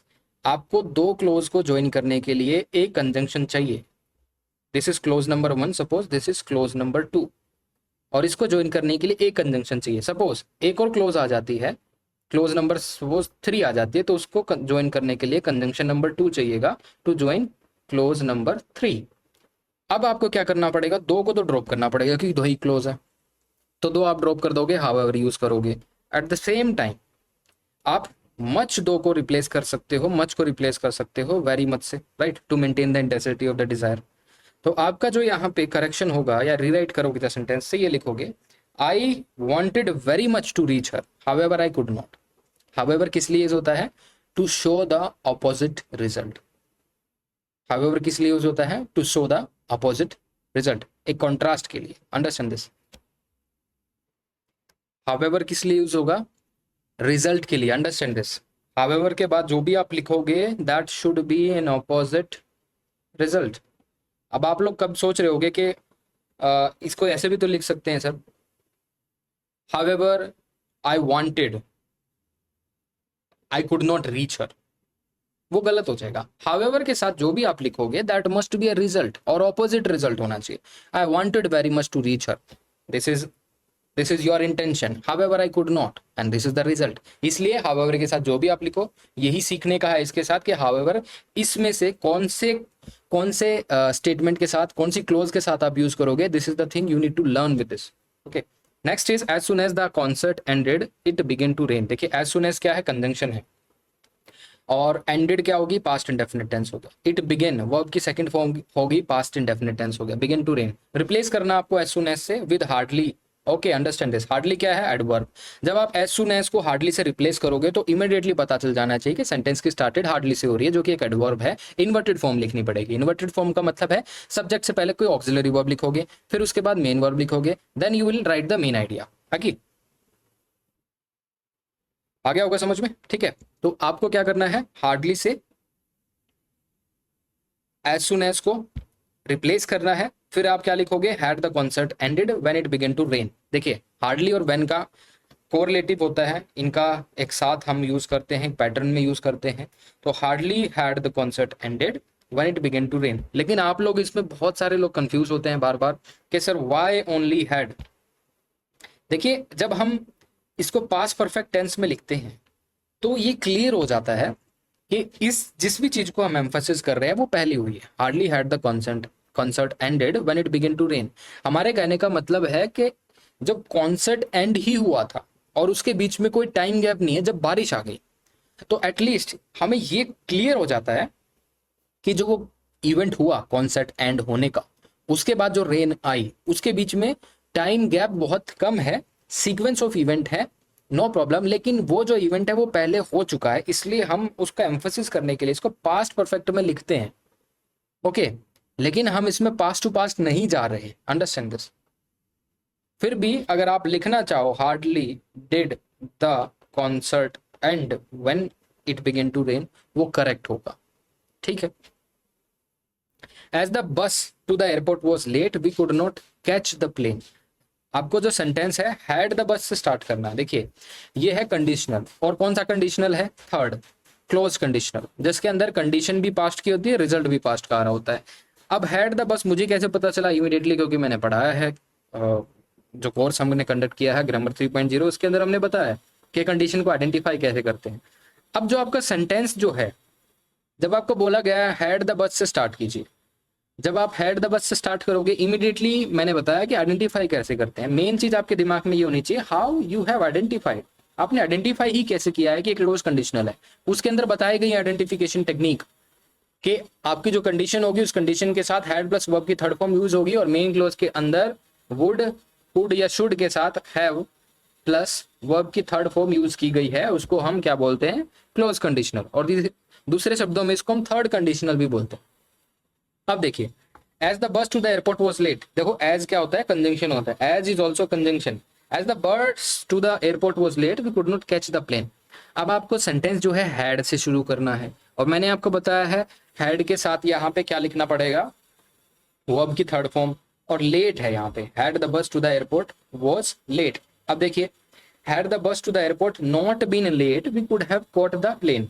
मैंने आपको बताया हैड के साथ वर्ब की आपको यहाँ पे थर्ड फॉर्म यूज करनी पड़ेगी, late. Had been late, been हमने यूज कर लिया इसका, लेट क्या होगी? एडजेक्टिव हो गया, राइट, वो उसकी स्टेट होगी। हैड के साथ बीन हमने यूज कर लिया। मेन क्लोज के अंदर we could have caught the plane, could plus have plus verb की थर्ड फॉर्म हमने यूज कर ली, तो ये थर्ड कंडीशनल हो गया। काफी लोग इसमें ये सोच रहे होंगे इसमें सर नोट क्यों यूज किया है? नोट यूज क्यों किया? देखिए जब हम थर्ड कंडीशनल यूज करते हैं तो उसमें आपको एक चीज ये पता होनी चाहिए कि वो जो कंडीशन है हो चुकी होती है और उसका रिजल्ट भी पास्ट में आ चुका होता है। अब इस केस में देखिए जो गिवन सेंटेंस है, जो स्टेटमेंट आपको दी है, as the bus to the airport was late we could not catch the plane, जिस बस में हमने सफर किया वो एयरपोर्ट लेट पहुंची और हम जो है प्लेन नहीं कैच कर पाए, तो रिजल्ट भी आ चुका है और रीजन भी हो चुका है पास्ट के अंदर। यही चीज हमें थर्ड इसके अंदर प्रूव करके दिखानी है, क्लोज कंडीशनल के अंदर। मतलब है कहने का हमें ये बताना है कि ना तो बस जो थी टाइम पे पहुंची, ना हम प्लेन पकड़ पाए। तो इसका मतलब ये है, had the bus to the airport not been late, अगर जो बस है एयरपोर्ट पे लेट नहीं पहुंचती, we could have caught the plane. लेकिन इसका अंडरलाइन मीनिंग ये है, neither the bus reached to the airport on time and neither we caught the plane. तो इसका मतलब ये हुआ। तो इसको लिखने का ये दूसरा तरीका होता है, इस तरह से हम इसको लिख सकते हैं, right. Next is he was so nervous that he could not perform well in the interview. आपको ये जो है दोनों जो आइडियाज है कंबाइन करने with the help of 2 and 2 combination, right. तो आप यहाँ पे लिखोगे he was too nervous to perform well. देखिए बहुत आसान है इसका, he was too nervous to perform well in the interview. Understand this. Too के साथ हमने वो नेगेटिव एडजेक्टिव लिख दिया, he was too nervous to perform well in the interview. मुझे नहीं लगता है इसमें आपको ज्यादा बताने की जरूरत है, सब इसको ठीक करते होंगे, लेकिन अंडरस्टैंड दिस। चलिए ठीक है, कोई नहीं। Next is I have never kept a pet as I don't enjoy their company. Rewrite the sentence beginning with since. Since देखो एक प्रेपोजिशन भी होती है और एक कंजंक्शन भी होता है। जब वो प्रेपोजिशन होती है तो प्रेपोजिशन ऑफ टाइम होती है, जब कंजंक्शन होता है वो कंजंक्शन ऑफ अ रीजन होता है। Understand this. Since preposition conjunction दोनों होते हैं। जब आप उसको एज अ कंजंक्शन यूज करोगे वो कंजंक्शन ऑफ अ रीजन होता है, जब आप उसको प्रेपोजिशन यूज करते हो वो प्रेपोजिशन ऑफ अ टाइम होती है। इस केस में आपको रीजन चाहिए या फिर टाइम चाहिए? आपको इसमें रीजन चाहिए, तो कंजंक्शन की तरह काम करेगी सिंस। यहाँ पे सिंस के साथ जो भी आप लिखोगे वो एक रीजन होगा, उसके बाद आप क्या लिखोगे, जो रिजल्ट होगा वो दूसरी क्लोज में आएगा, मेन क्लोज के अंदर। और सिंस क्या होता है, एक subordinate conjunction. What it is? It's a subordinate conjunction. और इसके साथ जो भी क्लोज लिखोगे सबऑर्डिनेट क्लोज होगी। और मेन क्लोज के अंदर है I don't enjoy their company. क्या ये रीजन होगा? क्या since I don't enjoy their company ये रीजन होगा, रिजल्ट? बताइए, जाहिर सी बात है। Since I don't enjoy their company this is a reason, इसीलिए मैंने सिंस के साथ ये लिखा है। और रिजल्ट कहाँ पे आ गया? I have not kept a pet. Next is if you are going out to take an umbrella as it is cloudy today. Sentence जो है आपको रीराइट करना है with the help of it being. It being क्या हो गया? एक हमने सेपरेटली इट जो है इंट्रोडक्टरी फ्रेज हमने इसके अंदर यूज की है, it being cloudy. Okay, it is a introductory subject, लेकिन इट से काम नहीं चलेगा। आपको ये डायरेक्शन दी है, बीइंग भी यूज करना है, तो पूरी फ्रेज आपको यूज करनी पड़ेगी, एक particular phrase, it being cloudy. Okay, जिसका मतलब होता है बिकॉज इट इज क्लाउडी और सिंस इट इज क्लाउडी। अगर आप इट बीइंग क्लाउडी लिख रहे हो, उसका दूसरा तरीका होगा because it is cloudy. Because उसके अंदर क्या है? उसके अंदर अंडरस्टूड है। तो बिकॉज और सिंस दोनों ही रीजन के लिए यूज होते हैं, दोनों कंजंक्शन। बिकॉज भी रीजन के लिए यूज होता है, कंजंक्शन ऑफ अ रीजन है। सिंस भी कंजंक्शन ऑफ अ रीजन है। उसके बाद आप जो भी लिखोगे वो रीजन होगा। जैसे बिकॉज के बाद आपने रीजन लिखा है, it is cloudy, this is a reason. Since के बाद जो आपने लिखा है वो रीजन है, it is cloudy, again a reason. अब इट बीइंग क्लाउडी का मतलब ही है बिकॉज इट इज क्लाउडी। इसको एक लिखने का दूसरा तरीका है, बीइंग क्या होगी? ये प्रेजेंट पार्टिसिपल हो गया। Okay, being is a present participle, कोई पर्टिकुलर कंडीशन को बता रहा है, it being cloudy. Okay, it is also telling a condition. Okay, so इसमें आप क्या करोगे, यहाँ इसकी शुरुआत करोगे, it being cloudy today take an umbrella if you are going out. Understand this. It being cloudy take an umbrella if you are going out. जो आपका सेंटेंस है ये देखिए, इसके अंदर 3 क्लोज हैं, ध्यान से देखो। 3 क्लोज है, 2 कंजंक्शन। कौन कौन से? पहला कंजंक्शन इफ, दूसरा conjunction as. Understand this. This is conjunction number 1, this is conjunction number 2। अब 2 कंजंक्शन यूज हुए हैं तो कितनी क्लोज होनी चाहिए? 3, राइट। पहली क्लोज क्या होगी? You are going out, this is clause number 1। Take an umbrella, this is clause number 2। It is cloudy today, it is clause number 3। समझ गए? तो इसमें आप देखिए, इट बीइंग क्लाउडी टुडे, ये इट बीइंग जो है इसमें अंडरस्टूड है, हमने एक कंजंक्शन यूज किया है बिकॉज या फिर since. Since it is cloudy or because it is cloudy. Because इसके अंदर अंडरस्टूड है। उसके साथ आपने देखा cloudy today, this is clause number 1, take an umbrella clause number 2, you are going out clause number 3। समझ गए? तो यही है, कुछ चीजें आपको समझ में आनी जरूरी है। तो मैं आपको बता रहा हूं कि ये क्लोज नंबर 1 है, ये 2 है, ये 3 है, और इसको ज्वाइन करने के लिए हमने एक कंजंक्शन इफ यूज किया है और बिकॉज और सिंस यहाँ पे अंडरस्टूड है। तो if you are going out, this is again a condition. It being cloudy today, it is again a condition. Take an umbrella, okay, take an umbrella, it's a advice, this is a result. Next is no sooner did he enter the house then he took off his coat. आपको यहाँ पे use करना है as soon as. As soon as क्या है, conjunction है। जब आप नो सुनर यहाँ पे यूज किया है, देखो जो करंट सेंटेंस है ये इन्वर्टेड फॉर्म के अंदर है। काफी लोग, आप लोग शिकायत करते रहते हो कि सर कि हम नो सुनर के साथ परफेक्ट टेंस यूज करना चाहिए या फिर पास्ट इंडेफिनिट टेंस यूज करना चाहिए। देखिए गिवन सेंटेंस के अंदर ही आपको दिया हुआ है, ये यूपीएससी ने क्वेश्चन दिया हुआ है और यूपीएससी ने आपको ये नहीं बोला कि करेक्ट द सेंटेंस है, रीराइट द सेंटेंस बोला। गिवन सेंटेंस के अंदर कोई भी मिस्टेक नहीं है। No sooner did plus verb की फर्स्ट फॉर्म यूज हुई है, मतलब पास्ट इंडेफिनिट टेंस है। देन कंजंक्शन है, उसके बाद देखिए मेन क्लोज के अंदर टुक यूज हुआ है, ओके। तो टुक दैट इज ऑल्सो है पास्ट इंडेफिनिट टेंस, वर्ब की सेकंड फॉर्म। तो ये जो गिवन सेंटेंस है करेक्ट है। No sooner did he enter the house then he took off his coat, okay. जैसे ही वो घर के अंदर एंटर किया, he took off his coat. लेकिन पहला कौन सा इवेंट था, वो घर के अंदर एंटर किया, then he took off his coat immediately. अब देखिए दूसरी चीज कि हमें एज सुन एज लिखना है। एज सुन एज लिखना है तो देन क्या होगा, ड्रॉप करना पड़ेगा क्योंकि ये भी कंजंक्शन है देन। और एज सुन एज जब आप यूज करते हो उसके साथ आपको जो भी इवेंट लिखना पड़ता है वो इवेंट पिछले इवेंट से कनेक्ट होता है। तो कॉजल रिलेशनशिप होती है दोनों के बीच में, ओके, इमीडिएट रिलेशनशिप होती है। As soon as he entered the house he took off his coat, okay. As soon as he entered the house he took off his coat. इसके बीच में क्या है, दोनों एक्शंस के बीच में टाइम गैप बहुत कम है, इसलिए हम ये वाला कंजंक्शन यूज करते हैं। Next is Sohan does not smoke and he does not drink. आपको यूज करना है नीदर नोर का। नीदर नोर कोरिलेटिव कंजंक्शन सेम रैंक के स्ट्रक्चर्स को ज्वाइन करता है। जो भी उसके बाद लिखोगे उस वो सेम रैंक का होना चाहिए। नीदर के बाद नोर के बाद ध्यान से देखो हमने क्या किया है, Sohan neither smoke nor drinks. Smoke देखिए और ड्रिंक्स देखिए, दोनों ही वर्ब है। आपको मैंने तीनों एग्जांपल दिखा दिए जिसमें मैंने नीदर के बाद सब्जेक्ट भी यूज किया है, नीदर के बाद ऑब्जेक्ट भी यूज किया है और नीदर के बाद वर्ब भी यूज किए है, समझे। तो तीनों मैंने करके दिखा दिया आपको। तो सेम रैंक के स्ट्रक्चर्स होने चाहिए। सोहन क्या है, सिंगुलर नाउन। स्मोक्स क्या हो गया, सिंगुलर वर्ब। ड्रिंक्स भी उसके लिए यूज हुई है, तो इसलिए हमने ये यूज किया है, इसलिए इसको चेंज कर दिया। Next is the doctor will see you today only if it's an emergency. Use क्या करना, अनलेस। देखो अब कॉन्सेप्ट रिपीट होंगे, अब हम जल्दी जल्दी इसको कवर करेंगे क्योंकि अब कॉन्सेप्ट जो है रिपीट होने वाले हैं। अनलेस क्या है, unless is a subordinate conjunction जिसके साथ हम जो भी क्लोज लिखेंगे नेगेटिव में नहीं लिखेंगे, क्योंकि अनलेस का खुद ही मतलब क्या होता है, इफ नॉट और एक्सेप्ट इफ। तो हम क्या करने वाले हैं, अनलेस के साथ कोई कंडीशन लिखेंगे, वो कंडीशन फुलफिल होगी तो दूसरे वाली चीज होगी।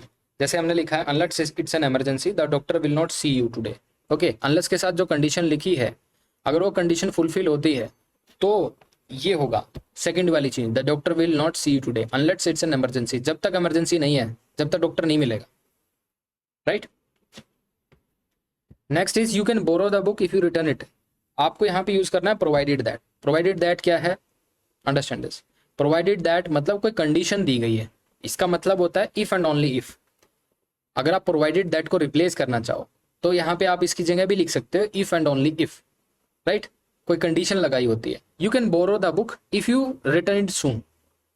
तो जब आप प्रोवाइडेड दैट जहां पे भी लिखोगे उसके साथ कोई ना कोई कंडीशन आपको लिखनी पड़ेगी। अब कंडीशन देखो कौन सी है इसमें, रिटर्न इट सून या फिर यू कैन बोरो। अब आप समझदार होगे तो समझ ही जाओगे कि कंडीशन इसमें है कौन सी। आपने प्रोवाइडेड के बाद जो कंडीशन लिखनी चाहिए, हालांकि इसका आंसर यहाँ पे मुझे दिख नहीं रहा है, टाइपिंग मिस्टेक है इसके अंदर, लेकिन इसका आंसर मैं आपको बता देता हूं। You can borrow the book provided that you return it soon. तो ये आपका आंसर हो जाएगा, right. You return it soon, this would be the answer, right.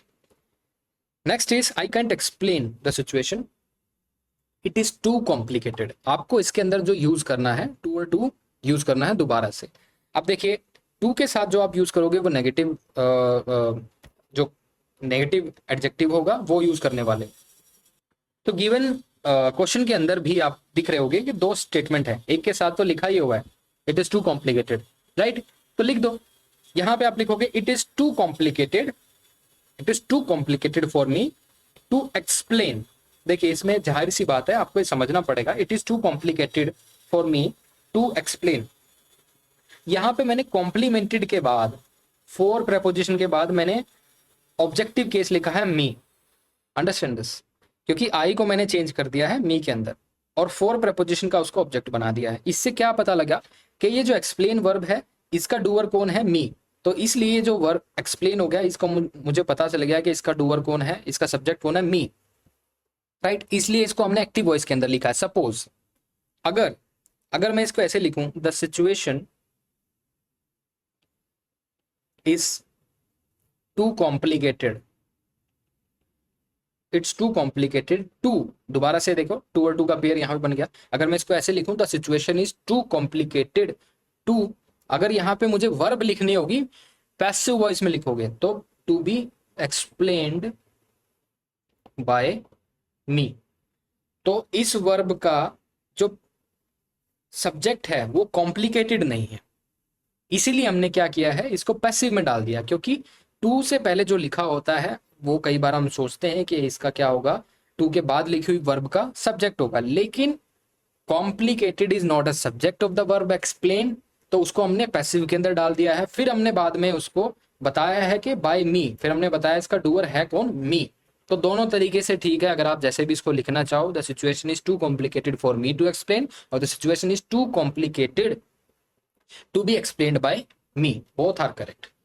Next is no sooner had she heard the news then she fainted, as soon as use करना है, बहुत simple है। Given sentence inverted form में है और past perfect use किया गया है यहाँ पे। बहुत सी आसान सी बात है कि आप क्या करोगे, यहाँ पे देन को रिप्लेस करोगे एज सुन एज से और नो सूनर को ड्रॉप कर दोगे और सेंटेंस की शुरुआत या तो आप एज सुन एज से कर लीजिए या फिर आप दूसरे किसी भी क्लोज से कर सकते हो, उसमें कोई बड़ी बात नहीं है, right. As soon as she heard the news she fainted, अगर आप शुरुआत ऐसे कर रहे हो she fainted as soon as she heard the news, वो भी ठीक है, लेकिन हमारी शुरुआत एज सुन एज से इसलिए हुई है क्योंकि हम इस इवेंट को एम्फसाइज करना चाहते हैं।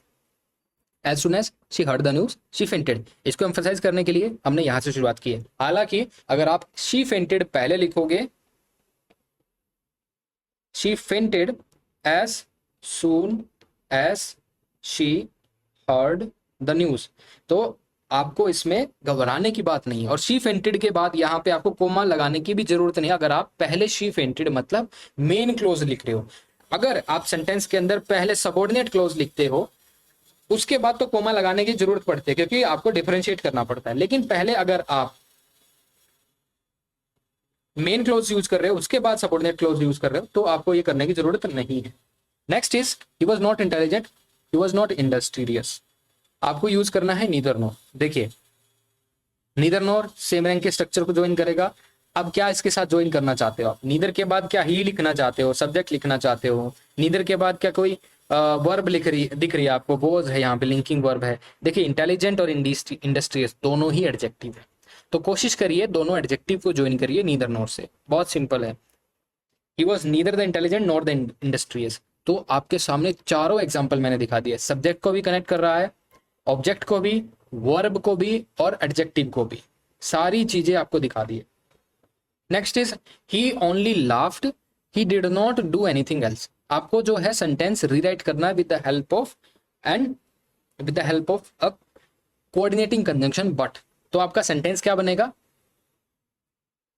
कंपाउंड सेंटेंस बनेगा, क्योंकि कोऑर्डिनेट सेंटेंस किसके अंदर होते हैं, कंपाउंड सेंटेंस के अंदर। अभी अगर इस गिवन डायरेक्शन को मैं चेंज कर दूं, सपोज मैं बोलूं कि join this two sentences and make one compound sentence, तो आप बट की हेल्प से बना सकते हो। अगर मेरा कहने का तरीका ये हो गया join this two sentences and make one compound sentence, तो आप बट का यूज कीजिए या फिर किसी और का भी यूज कर सकते हो। लेकिन बट किस लिए आप यूज करते हो, कोई भी नेगेटिव स्टेटमेंट को इंट्रोड्यूस करने के लिए, introduce the exception to this negative statement, okay, introduce the negative statement के लिए, जैसे he did nothing but laugh, he did nothing but laugh,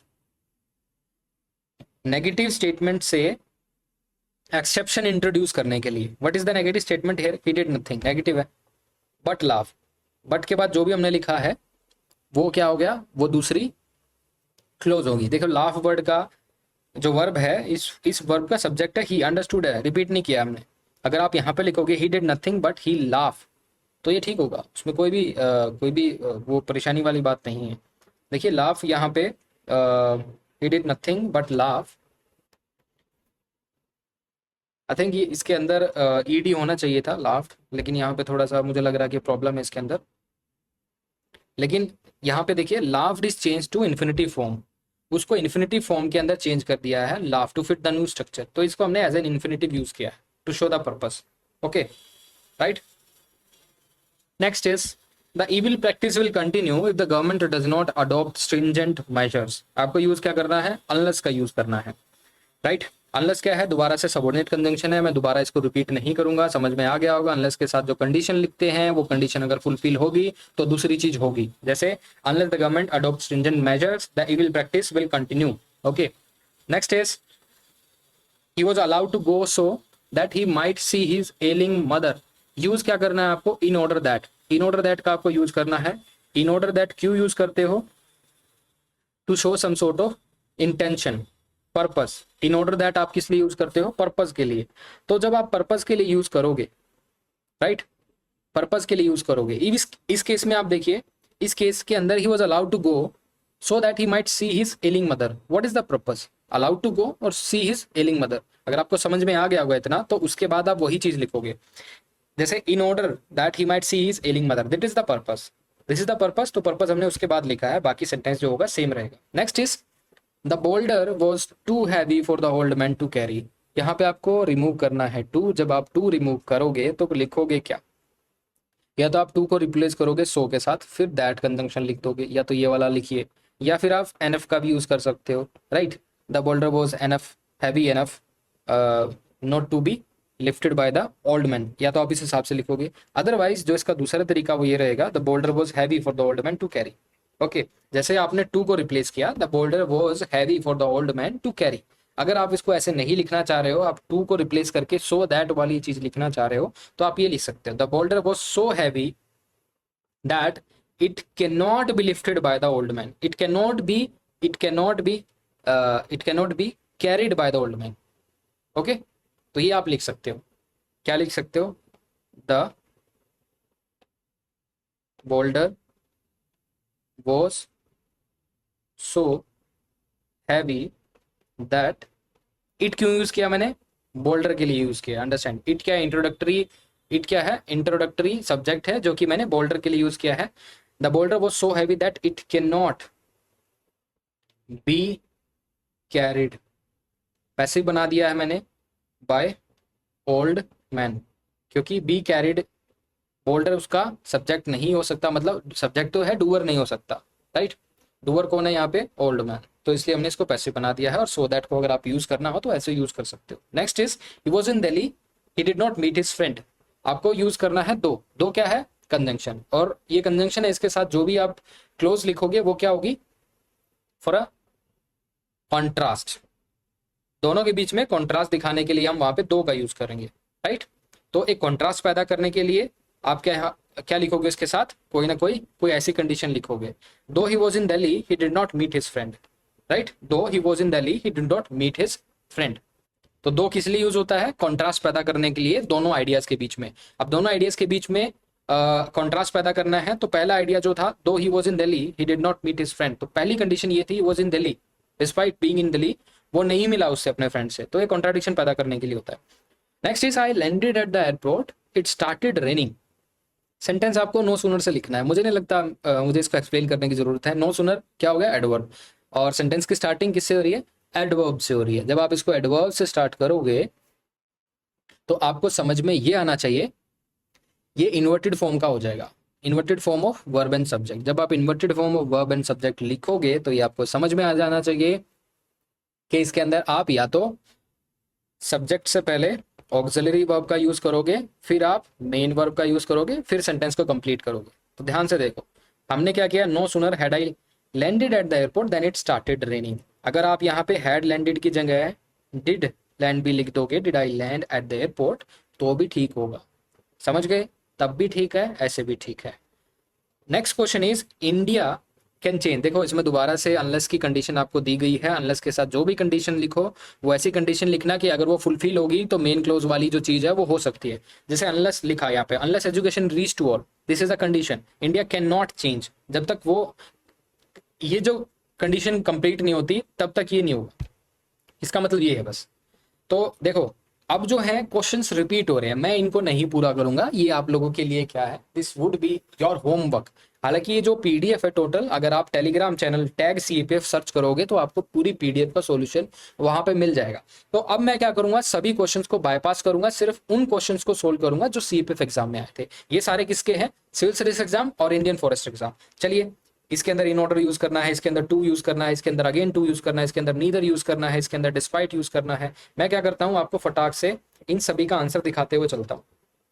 right, in order to का आंसर ये होगा, टू का आंसर ये होगा, रिमूव इसका आंसर 44 का आंसर ये होने वाला है। Right, and this is a very tricky one. ये वाला जो आप देख रहे हो ट्रिकी वन है, मैं इसको एक्सप्लेन नहीं करना चाह रहा क्योंकि it will require lot of energy and time from my side. और क्योंकि रिमूव टू वाला केस में आप पहले भी बता चुका हूं, अगर फिर भी कोई कंफ्यूजन हो तो आप जो है मुझसे क्वेश्चन पूछ सकते हो। अब इसका आंसर ये होगा, he is not hungry, he is not thirsty, neither nor का यूज करना है। 46 का आंसर ये होने वाला है, डिस्पाइट का यूज करना है। देखो डिस्पाइट वाला केस बता देता हूँ, डिस्पाइट एक प्रपोजिशन होती है, उसके बाद जो भी आप लिखोगे वो उसका ऑब्जेक्ट बन जाएगा। देखो डिस्पाइट इज प्रपोजिशन, उसके बाद जैसे लिखिए बीइंग इल, बीइंग इल जो हमने लिखा है ये एक फ्रेज है।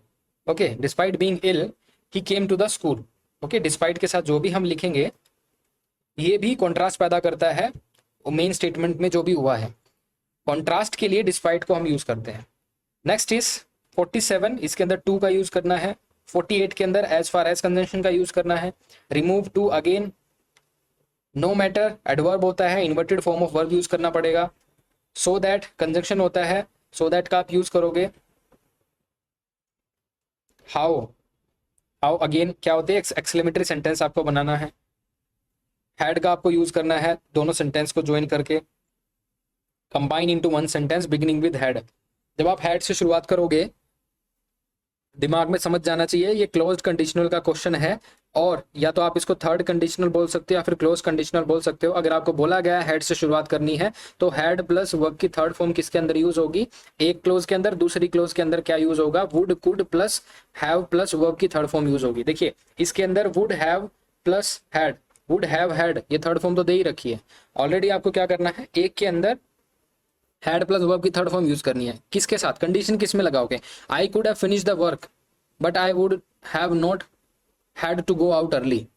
देखिए I could have finished the work, ये कंडीशन होगी या फिर ये कंडीशन होगी। अगर आप में थोड़ा सा भी दिमाग होगा, आपको कंडीशन ये लगानी है, had I gone out early I could have finished the work. तो कंडीशन ये थी, अगर मैं पहले बाहर जाता, had I gone out early I could have finished the work. तो कंडीशन आपको कौन सी वाली लगानी है, ये वाली, had I gone out early I could have finished the work. लेकिन दोनों ही स्टेटमेंट क्या है, फॉल्स है। इनका इसका इंप्लाइड मीनिंग क्या है, इसका इंप्लाइड मीनिंग ये है, ना तो आप वो जल्दी बाहर गया, ना तो काम पूरा हो पाया। नेक्स्ट इज ये इंडियन फॉरेस्ट सर्विस मेंस के अंदर आए हुए क्वेश्चंस हैं, रिपीट हो रहे हैं कॉन्सेप्ट। सो दैट को रिप्लेस करना है टू और टू से, इसका आंसर आप देख लीजिए। नेक्स्ट इज सिंस का यूज करना है, रिपीट हो रहा है। दैट का यूज करना है, रिपीट हो रहा है। रिमूव टू, रिपीट हो रहा है कंसेप्ट। डिस्पाइट का यूज करना है। नेक्स्ट इज एंड का यूज करना है। तो एंड क्या होता है, कोऑर्डिनेट कंजंक्शन है। तो इसको पूछने का तरीका ये हो सकता है कि दोनों सेंटेंस को ज्वाइन करके एक कंपाउंड सेंटेंस बना दो। तो आप घबराइएगा मत, आपको एंड का यूज करना है। अगर आपको यूपीएससी बोले join these two sentences into one compound sentence, तो तरीका यही होगा, एंड का यूज कीजिएगा। एंड क्या होता है, क्यूमुलेटिव कंजंक्शन होते हैं, दोनों के बीच में स्टेटमेंट जो दी गई होगी उनके बीच में कुछ ना कुछ एडिशन होता मिलेगा। जैसे he is a portrait painter and is very popular among people, तो एंड क्या होता है, क्यूमुलेटिव कंजंक्शन, दोनों की क्वालिटीज को ऐड करता हुआ मिलेगा। Next is he was searching for the bat, it was under the bed so he could not find it। देखिए combine the sentence using therefore, therefore is for a reason, okay, therefore is some sort of a result होता है, sorry, therefore is for a result not for a reason। तो therefore के बाद जो भी आप close लिखोगे वो एक रीजन रिजल्ट होना चाहिए। देखिए इसमें रिजल्ट क्या है, he was searching for the bat और he was under the bed, it was under the bed, it was under the bed है, तो therefore के बाद यही होना चाहिए, right. therefore he could not find it, हाँ ये फाइनल क्या है, रिजल्ट हो गया। therefore he could not find it, could not find it क्या हो गया, रिजल्ट हो गया। तो therefore के बाद आप वही लिखोगे। और इसके अंदर भी ध्यान से देखो, तीन क्लोज है, दो कंजंक्शन है। तीन क्लोज कौन सी, you are searching for the bat, clause number 1, it was under the bed, this is clause number 2, and he couldn't find it, clause number 3, right. So एक कंजंक्शन हो गया, लेकिन यहाँ पे फुल स्टॉप लगा है तो ये पूरी स्टेटमेंट ही अलग है, पहले वाली और दूसरे वाली ये स्टेटमेंट अलग है। तो इनको आपको ज्वाइन करना है इन अ वन पर्टिकुलर स्टेटमेंट। तो आपको देयरफॉर का यूज करना है इसके अंदर, राइट। देयरफॉर का यूज करना है, सो को ड्रॉप कर देना है। Next is it is very hot outside you can not go out, rewrite using so. आपको सो का यूज करना है। सो भी किसके लिए यूज होता है? रिजल्ट के लिए। सो के बाद जो भी आप लिखोगे वो रिजल्ट होना चाहिए किसी चीज का। जैसे it is so hot outside though that you can not go out, लेकिन यहाँ पे सो जो है कंजंक्शन नहीं है। सो यहाँ पे हमने कैसे यूज किया है? So is adverb. अगर सो को आप एज अ कंजंक्शन यूज करते हो तो उसका यूज करने का तरीका बदल जाता है, लेकिन सो यहाँ पे एडवर्ब यूज हुआ है तो हॉट आउटसाइड उस डिग्री को एनहांस करने के लिए। नेक्स्ट इज नीदर नोर का यूज करना है। नेक्स्ट इज अगेन टू का यूज करना है। नेक्स्ट इज अगेन टू का यूज करना है। नेक्स्ट इज डिस्पाइट प्रपोजिशन का यूज करना पड़ा है। Next is no sooner than inverted form है। Next is it introductory subject है, उसका यूज करना है। इंट्रोडक्टरी सब्जेक्ट के साथ कुछ ना कुछ आपको लिखना पड़ेगा। दैट, जैसे क्वेश्चन देखिए, that we attended the lecture is important. Sentence की बिगिनिंग किससे होगी? इट से होगी, राइट। सेंटेंस की बिगिनिंग किससे होगी? इट से होगी। That we attended the lecture is important, rewrite the sentence beginning with it. तो इट क्या हो गया? इंट्रोडक्टरी सब्जेक्ट हो गया। It is important that we attend the lecture. Next is I could not meet you at the airport, change into yes और no condition. कहने का मतलब है इंटेरोगेटिव बना दो इसका, could I meet you at the airport. Next is if you visit your grand mother I will help you. आपको unless use करना है in the place of if. देखो दोनों ही कंजंक्शन होते हैं, अनलेस भी कंजंक्शन होता है, इफ भी कंजंक्शन होता है। इफ कोई कंडीशन के लिए होता है, अनलेस जो होता है वो भी कंडीशन के लिए यूज होता है, लेकिन unless is for negative condition, if negative condition के लिए नहीं होता, यूज होता है। तो इस केस में आप देखोगे जब आप इफ को रिप्लेस करोगे अनलेस से तो आपका आंसर ये बनेगा, unless you visit your mother I would not help you. Next is as soon as the mother left. इसके साथ आपको क्या करना है? नो सूनर का यूज करना है, एज सुन एज को ड्रॉप करना है। इन शॉर्ट क्या कह रहा है? आप इसको इन्वर्टेड फॉर्म में कन्वर्ट कर दो।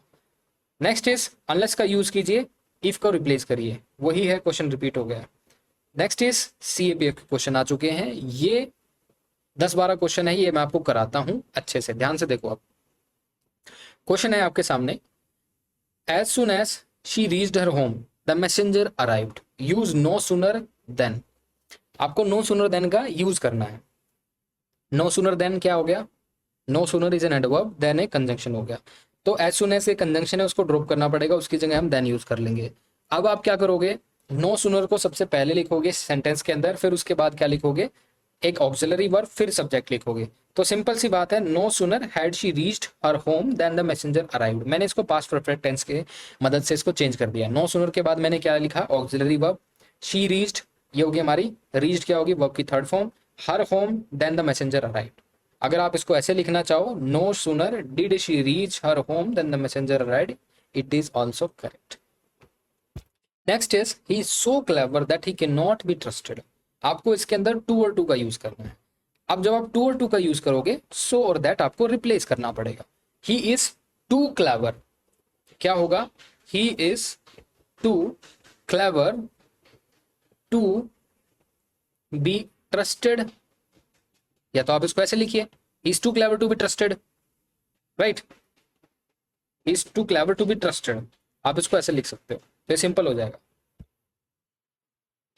Next is the meeting started the moment the minister arrived. As soon as conjunction का यूज कीजिए। एज सुन एज क्या होता है? दोनों के सीक्वेंस को बता रहा होता है कि एक सीक्वेंस खत्म हुआ है, दूसरा उसके इमीडिएट बाद हुआ है। The meeting started the moment the minister arrived. अब एज सुन एज के बाद आप क्या लिखोगे? एज सुन एज के बाद आप क्या लिखोगे? मिनिस्टर लिखोगे, मिनिस्टर अराइव्ड, या फिर मीटिंग स्टार्टेड। Understand this. देखिए, एज सुन एज हम कब लिखते हैं? ये कंजंक्शन उसलिए यूज होता है to indicate one action happen immediately after another. As soon as के बाद जो भी एक्शन आप लिखोगे उससे पहले एक एक्शन हो रखा होता है, right. Is a conjunction to indicate that one action happen immediately after another, right. अब आप यहां पे जो लिखोगे, the meeting started as soon as the minister arrived. जैसे ही मिनिस्टर आया, जैसे ही मीटिंग स्टार्ट होगी, तो एज सुन एज के बाद जो इवेंट लिखा है वो इवेंट होते ही एक सेकंड इवेंट ट्रिगर करता है। Understand this. As soon as के बाद जो भी लिखा होता है इसको दोबारा से समझिए, शायद मैंने शुरुआत में कंफ्यूजन पैदा कर दी होगा आपके दिमाग में। एज सुन एज जो कंजंक्शन है उसके बाद जो इवेंट होता है, उस इवेंट के होने के बाद कोई इवेंट दूसरा ट्रिगर होता है। कौन सा इवेंट ट्रिगर हुआ यहाँ पे? मिनिस्टर के आते हुए मीटिंग स्टार्ट होने का। Next is he drove too fast for the police to catch him. Remove too, too यहां से रिमूव करना है, टू के साथ ये भी टू जाएगा। और जब आप इसको रिप्लेस करोगे दो तरीके से रिप्लेस हो सकता है, या तो आप इसको एनएफ की मदद से चेंज कर सकते हो या फिर इसको रिप्लेस करके सो और दैट यूज कर सकते हो। सो और दैट से मैं बता देता हूं, जैसे he drove so fast that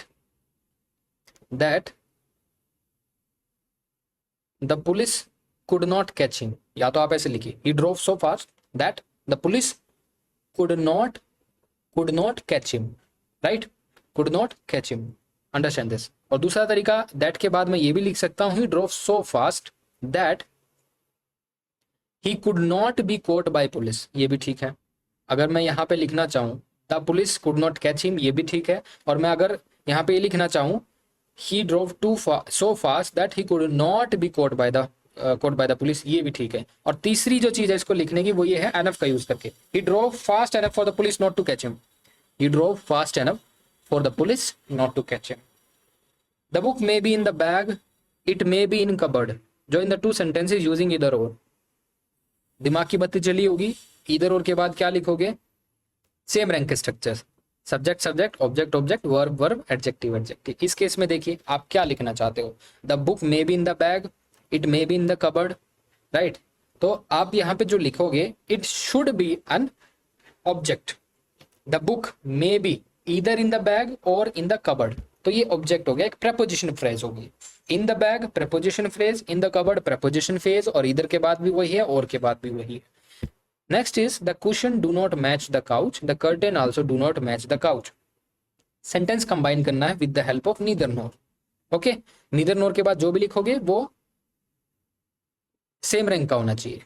अब देखिए काउच और curtain, the cushion do not match the couch, the curtains also do not match the couch. Couch couch का होता है सोफा होता है, राइट। तो जो भी आप नीदर नोर के बाद लिखो वो सेम रैंक का होना चाहिए। देखिए इसके अंदर बहुत आसानी से कन्वर्जन हो सकता है, neither the cushion NOR the curtain match the couch. Neither के बाद मैंने क्या लिखा? कुशन लिख दिया, जो कि क्या है? सब्जेक्ट है। नीदर के बाद मैंने क्या लिखा? कुशन, जो कि सब्जेक्ट है। नोर के बाद भी मैंने क्या लिख दिया? द कर्टेन, जो कि सब्जेक्ट है। मैच द काउच, एक तरीका ये है। अगर दूसरे तरीके से लिखें इसको, the cushions neither the cushion neither match, sorry बोल ठीक रहा हूं, the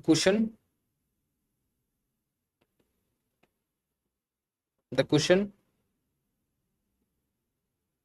match neither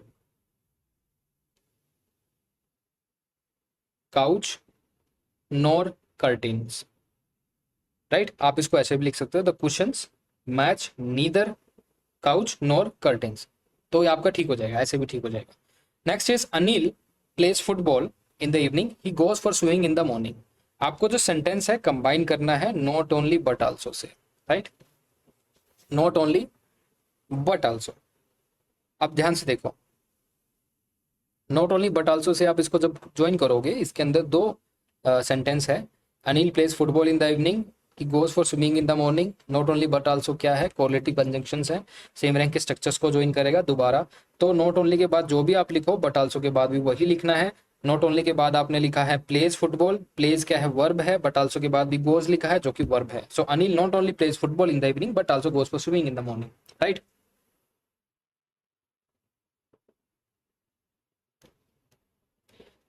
sitting on the tree a bee stung him. आपको सेंटेंस बिगिन करना है विद वाइल ही। वाइल से जब आप शुरू करोगे, देखो वाइल होता क्या है? While is a subordinate conjunction, subordinate conjunction. While is added at the beginning to create a dependent clause. Dependent clause वही बोलते हैं, सबऑर्डिनेट क्लोज एक ही मतलब होता है। तो वाइल ही से आप शुरुआत करोगे, वाइल ही से आपको शुरुआत करनी है। उसके बाद आप क्या लिखोगे? वाइल ही, वो क्या कहां पे बैठा था? ट्री पे। और ए बी स्टंग हिम, तो मधुमक्खी ने उसको काट लिया। तो इसमें आपको समझने की जरूरत ये है, while he was sitting on the tree a bee stung him, while के साथ जो भी आप एक्शन लिखते हो वो आपको समझना पड़ेगा वो एक्शन कॉन्टिन्यूस फॉर्म में होता है। वाइल एक कंजक्शन होता है, उसके साथ जो एक्शन आप मेंशन कर रहे होते हो वो इनकम्प्लीट स्टेट के अंदर होता है, वो कॉन्टिन्यूस में लिखना पड़ता है। देखो दोबारा से बता रहा हूँ, वाइल के साथ जो भी एक्शन लिखोगे वो इनकम्प्लीट स्टेटमेंट में, वो उस पर्टिकुलर मोमेंट पे एक्टिव होगा। क्या होगा, वाइल के साथ जो भी एक्शन लिखोगे वो उस पर्टिकुलर मोमेंट पे एक्टिव होगा, मतलब कॉन्टिन्यूस टेंस में होगा, इसीलिए कॉन्टिन्यूस में लिखा है। While he was sitting on the tree a bee stung him, जब वो बैठा ही था ट्री पे जिस दौरान एक मधुमक्खी ने उसको काट लिया। तो बस यही समझने का मतलब है, वाइल के साथ जो भी एक्शन लिखोगे वो कॉन्टिन्यूस टेंस के अंदर होना चाहिए। Next is as soon as he came he made objection, no sooner के साथ लिखना है, ज्यादा नहीं बताऊंगा इसके साथ, क्योंकि नो सुनर क्या हो गया, एडवर्ब हो गया, एडवर्ब से स्टार्ट करोगे तो इन्वर्टेड फॉर्म करनी पड़ेगी, इन्वर्टेड फॉर्म करोगे तो क्या करोगे, एज सुन एज को ड्रॉप करोगे, नो सुनर से स्टार्ट करोगे, no sooner had he came, he made objection, right, than he made objection, no sooner के साथ आप देन का यूज कीजिए, no sooner had he came than he made objection. Next is the paper was very easy, he could score high marks. अब देखो इसमें आपको enough adverb का यूज करना है। एनफ क्या है यहाँ पे, एडवर्ब, राइट, एक मॉडिफायर है, is placed after the adjective with modifier, so enough is a sort of adverb. जब आप इसको यूज करोगे, the paper was very easy, he could score high marks, तो एनफ आप किसके साथ करोगे, किसके साथ किसको एनहांस करने के लिए यूज करोगे, कि पेपर इजी था या फिर वो हाई स्कोर कर सकता था। तो जाहिर सी बात आपको पता होगा कि एनफ किसके साथ यूज करोगे, the paper was easy enough, okay, the paper was easy enough for him to score the high marks, okay. इसके साथ आपको ये देखना है कि दूसरा आइडिया जब हम लिखेंगे वो इन्फिनिटिव के फॉर्म में हम लिखते हैं, to score high marks, enough के साथ क्या यूज करते हैं, इन्फिनिटिव यूज करते हैं। Next is the problem was so complicated that it could not solve it, sorry I could not solve it, ये आपको दोबारा से टू और टू वाला कॉम्बिनेशन यूज करना पड़ेगा, सो और दैट वाला आपको ड्रॉप करना है। तो टू के साथ जो भी आप लिखोगे it must be a little negative phase के अंदर होगा, the problem was too complicated for me to solve, okay. तो ये हमने सोल्व पहले भी कर रखा है, शायद ये सिविल सर्विस वाले में रिपीट हुआ है और इससे ये आपका CAPF के अंदर भी आया है। तो इसको दूसरा तरीका ये हो सकता है, the problem was too complicated to be solved by मी।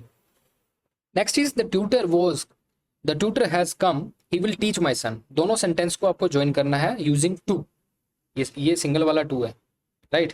तो इसका मतलब क्या है, ये बोल रहा है कि इन्फिनिटिव का यूज करना है आपको, the tutor has come to teach my son. ये टू का मतलब है, अगर ये सिंपल टू की जगह ये बोल they combine the two sentences using infinitive, तो यही होगा टू टीच, इन्फिनिटिव क्या हो गया, टू टीच क्या हो गया, माई सन। ये आइडिया नंबर 2 है जो डिलीवर हो रहा है, the tutor has come to for what purpose, और इन्फिनिटिव किस लिए यूज होता है, पर्पस बताने के लिए, टीचर वहां आया क्यों आया, टू टीच माई सन। तो इन्फिनिटिव किस लिए होता है, पर्पस को दिखाने के लिए। Next is no sooner did the sun rise than the rain stopped, rewrite using as soon as, आपको एज सून एज का मदद से रीराइट करना है। क्या करना होगा, नो सूनर को ड्रॉप कीजिए, एज सून एज सबसे पहले लिखिए, एज सून एज के बाद, एज सून एज वो होने के बाद एक दूसरा एक्शन ट्रिगर करेगा। देखो मैंने बोला था एज सून एज के साथ जो भी आप एक्शन लिखते हो वो एक्शन कंप्लीट होने के बाद एक दूसरा एक्शन क्या होता है, ट्रिगर होता है, ओके। अब आप देखो पहला एक्शन कौन सा होगा, फिर दूसरा होगा। No sooner did the sun rise than the rain stopped, तो पहले सूरज उगेगा या फिर रेन, हालांकि लॉजिकली सूरज ना तो उगता है ना तो छिपता है, वो तो अर्थ की रोटेशन होती है। तो आपको फिर भी ये पता लगाना है इसके अंदर पहला एक्शन कौन सा है जिसने दूसरे को ट्रिगर किया। पहला as soon as the sun rose the rain stopped, right, इस एक्शन ने इसको ट्रिगर किया, इसलिए हमने एज सून एज के साथ ये लिखा है। लास्ट क्वेश्चन है आज का, the man would not agree to my suggestion, he would not leave me in peace, make into a simple single sentence. Single sentence के अंदर कन्वर्ट कीजिए नीदर नॉर का यूज करके, बहुत आसान है। नीदर के बाद जो भी लिखोगे सेम रैंक के स्ट्रक्चर का होना चाहिए। सेम रैंक के स्ट्रक्चर से समझ में आता है कि subject subject, object object, verb verb और एडजेक्टिव एडजेक्टिव। इस केस के अंदर देखिए, the man would not agree to my suggestion, he would not leave me in the peace, leave me in peace. तो देखिए जब आप इसको कन्वर्ट कर रहे होगे तो आपको ये देखना है नीदर के बाद जो आप लिखोगे सेम रैंक का होना चाहिए। अब इसमें कौन सा आइडिया आप लिखोगे, the man would not agree to my suggestion, the man would neither agree to my suggestion nor make peace, या तो आप ऐसे लिखना चाहते हो the man would neither agree to my suggestion nor leave me in peace. Neither के बाद मैंने वर्ब लिख दिया, नोर के बाद मैंने वर्ब लिख दिया लीव, तो ऐसे भी आपका आंसर जो है बिल्कुल सही हो जाएगा। So this is all guys. दूसरी चीज मैं आपको बताना चाहता हूँ, अगर बहुत डिटेल में चीज़ों को सीखना चाहते हो तो you can go and check out this course. बहुत अच्छे से इसको प्रिपेयर किया गया है। आपको आइडिया नहीं है कि बहुत टाइम लगा है इसमें, बहुत इन्वेस्टमेंट हुई है to prepare this course for specifically CAPF के लिए डिजाइंड है। दूसरी चीज़ ये है कि काफ़ी क्वेश्चंस का मैंने आंसर नहीं दिया इसमें, क्योंकि वो कॉन्सेप्ट रिपीट हो रहे थे और वीडियो बहुत बड़ी हो जाती, शायद आप लोग उसमें इतना invest time and energy invest ना करना चाहते। जो कॉन्सेप्ट रिपीटेड थे मैंने उसको नहीं सोल्व किया है, उसके लिए मुझे माफ़ करना। बाकी चीज़ें जो ना समझ में आए प्लीज़ कमेंट करना।